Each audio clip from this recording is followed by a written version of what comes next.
Good day everyone, this is Joe Armenta, your Ahente Next Door. And for today's video, we are here at Lipa City, Batangas to show you this 3-bedroom Japanese-inspired townhouse for sale here at the park.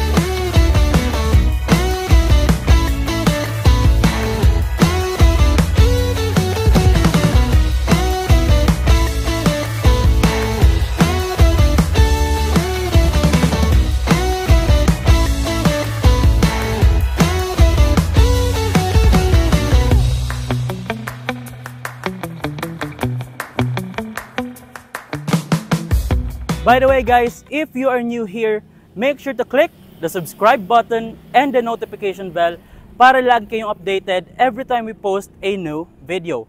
You can also follow us on our social media accounts, Ahente Next Door. So one of the best thing kaya magandang mag-invest dito sa The Park ay yung kanilang weather.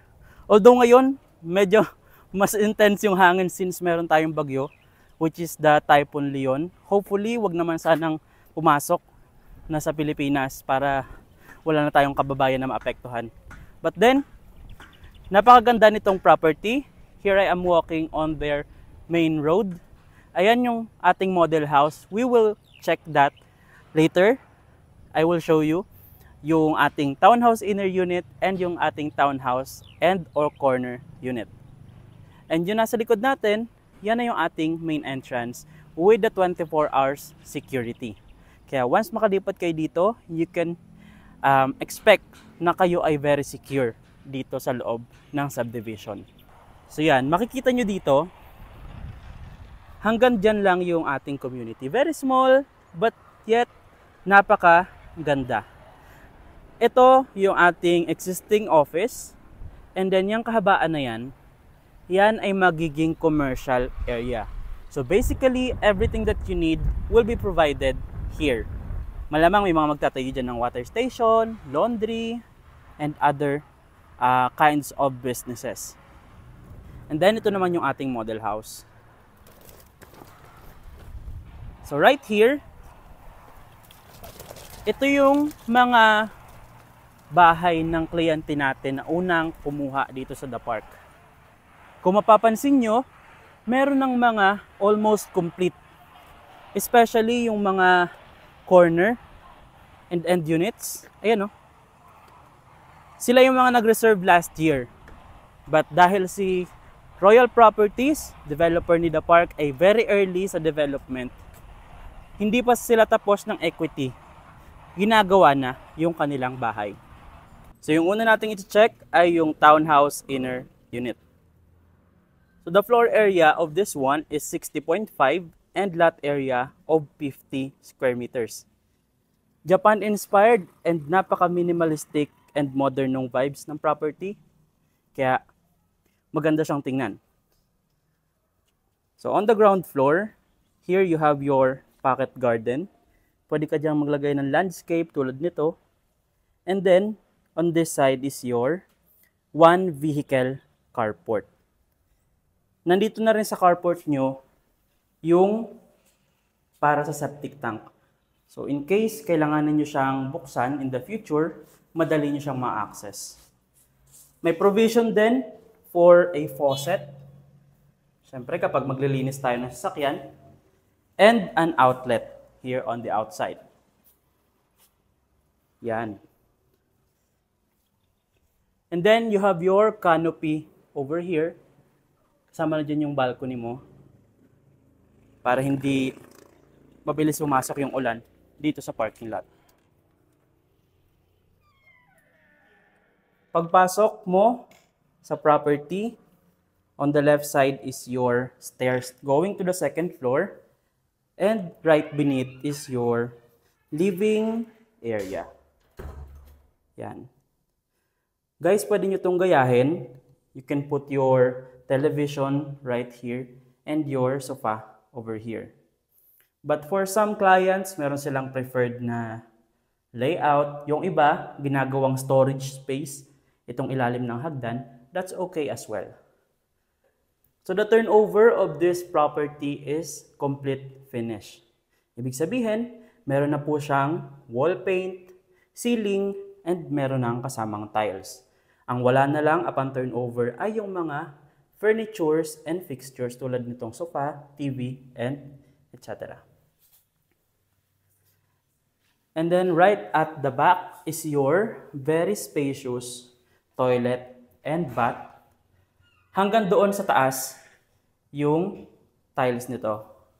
Of course, meron tayong provision para sa ventilation and your water closet over here.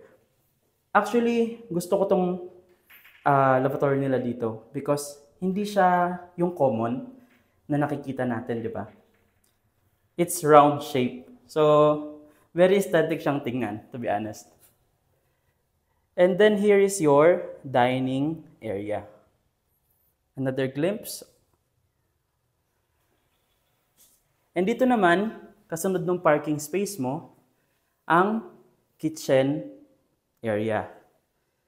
You have your large windows facing the facade of the house and another window going to the back. Guys, upon turnover, hindi pa kasama yung overhead cabinet natin, pero yung cabinet sa ilalim, kasama na po. So, konti na lang yung iisipin nyo, meron ka na rin kitchen sink, and dito sa likod naman, kung gusto mo na mas spacious dito sa loob, pwede mong i-move yung kitchen dito. Yan. You still have plenty of space here at the back na pwede mong ipa-enclosed in the future. You can use this as your auxiliary kitchen and your service or laundry area. Again, we have the provision for your washing machine. Meron tayong saksakan dyan. And meron na rin tayong provision for your faucet. So, check naman natin yung second floor. Okay, sara muna natin to. Napakahangin dito sa Lipa, actually. Although, yung timing kasi ng pag-visit ko, God's grace, wag nang tumuloy yung Typhoon Leon. Kaya sobrang hangin. But then again, going back, for the stairs, you have this solid concrete stairs with tiles na naka-wooden design. Yan. Yes po, hindi siya vinyl. It's already tiles. And then guys, you might see some sira tulad nito. That's because may mga inaayos pa dito sa taas. Hindi pa to fully finished. But for the sake na makita nyo kung ano itsura niya, we shoot a video. Okay? So pagpasensyahan nyo na po yung mga konting kalat. Alright, on the second floor, you have this tiles na wood grain din yung design. Very durable, as you can hear. Napakaganda ng tunog, hindi siya maingay sa baba. And then, you have your second toilet and bath.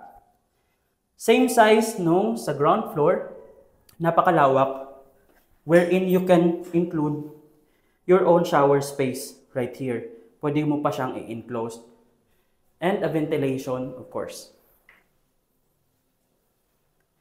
So here's your hallway. Sa hagdan, meron kang malalaking bintana na pwede mong paglagyan ng blinds for privacy. And then high ceiling, so pwede ka dyan maglagay ng chandelier. So let's check the bedrooms.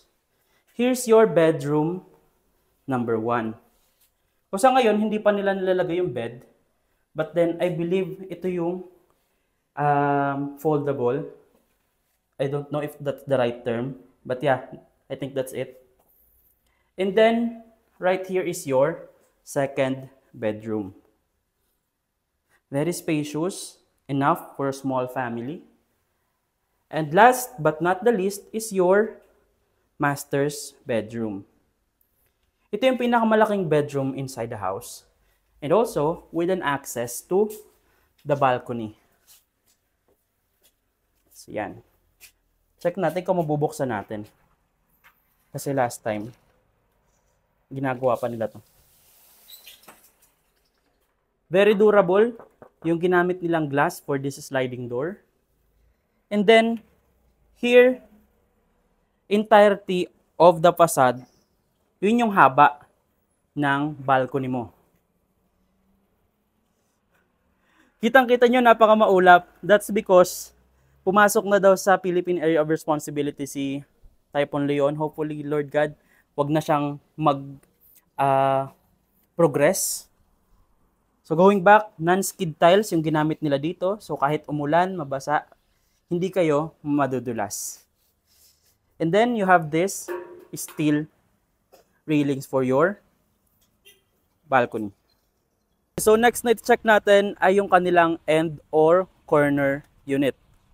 So yung lot area nito is 63 square meters and the floor area of 65.5 square meters. Medyo iba rin yung kanyang interior layout, makikita nyo mamaya, compared doon sa ating inner. So as you can see, yung inner natin, na andoon sa harapan, yung kanyang parking space. Sa end unit naman, nandito siya sa side. Still, you have this pocket garden on the front. Medyo mas malawak nga lang siya, compared doon sa inner unit. And then right here, on the side is your parking space. Check din natin yung likod para makita nyo na. Direct access from the parking lot is your service and laundry area. Yan, open siya, which is pwede nyo namang ipa-enclose in the future for privacy purposes. Again, you have the provision for your faucet right here and socket naman para sa inyong washing machine. Check natin yung loob. Medyo lumalakas na yung hangin. But thankful tayo kasi tingnan nyo may liwanag pa. Yan. Mas malawak yung end unit or corner compared with the inner units. Dahil mas malaki rin yung kanyang floor area. So here is your living area. Nilagay nila yung kanilang entertainment appliances beneath the stairs. But most of the clients, guys, sayang kasi yung space na to, pwede nyo naman siyang gawing storage cabinets o kaya pantry. Halimbawa, meron kayong mga gamit na ayaw nyo makita, mga sapatos, o kaya naman mga storage items, pwede nyo dyang ilagay. And then you still have your space right here na paglagyan ng TV. And then, over here is your dining area. And just beside it is your indoor kitchen. Again guys, upon turnover, this is complete finish. May tiles, may paint, may ceiling and bedroom partition. Pero yun pong mga gamit ay hindi kasama. Ito namang pinto na to, yan yung access natin to the service area. Which is na-check na natin earlier, so hindi na natin pupuntahan. Then here is your first toilet and bath. Napakalawak. Ganito yung gusto ko sa bahay, guys. Actually, I just want to be honest with you. Yung toilet and bath, na hindi siya ganun kaliit at hindi rin siya sobrang laki. Just enough space for a toilet and bath where you can do your thing comfortably. You know what I mean, guys? And another glimpse of your living and dining area. Check naman natin yung second floor. On the stairs, you have this concrete stairs with tiles and then very high ceiling. Pwede ka maglagay ng chandelier dito. But in this case, Korean blinds yung nilagay nila. So right here, on your hallway, yung ating second toilet and bath. Same size ng toilet and bath sa ground floor. And here is your first bedroom. Pwede mo tong gawing office area. It's up to you how you will use this. But in this case, we use it as a bedroom. And then, your second bedroom. Naglagay sila ng mga large cabinets na pwede nyong gayahin as your reference. And last but not the least, ay yung ating master's bedroom. So meron siyang bintana on either side. And lastly, of course, siya yung may access sa ating balcony dito sa second floor. Buksan natin. Kita nyo yung kortina. Ganyan kalakas yung hangin. Kaya nung pagbukas natin, nag-wave agad sila. Yan. So buong fasad ng property mo, ganun kalapad yung balcony. Where you can enjoy your morning coffee. Kaya naman, magkwentuhan. Again, with the non-skid tiles para kahit mabasa, hindi ganun kadulas. And with a canopy here para meron pa rin protection from the rain and sun. Sobrang lamig dito, actually.